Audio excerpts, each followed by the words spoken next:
Sí, viendo un poco lo que había sido la primera jornada de Santurci con 7-7, yo pensaba que iba a tener muchísima importancia el tema defensivo. A la postre hemos encajado 2 goles. Yo creo que el devenir del partido también en los momentos puntuales hemos estado muy bien defensivamente y hemos cumplido el objetivo. También es verdad que han habido dos partes muy distintas.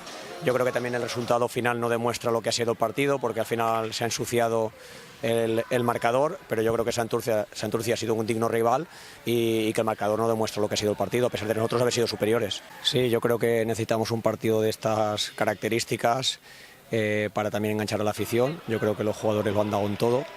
Creo que ha sido bueno el cúmulo al haber logrado el año pasado la clasificación para jugar en Segunda División B, y creo que ha sido un partido digno de esta categoría y la gente yo creo que ha acabado disfrutando.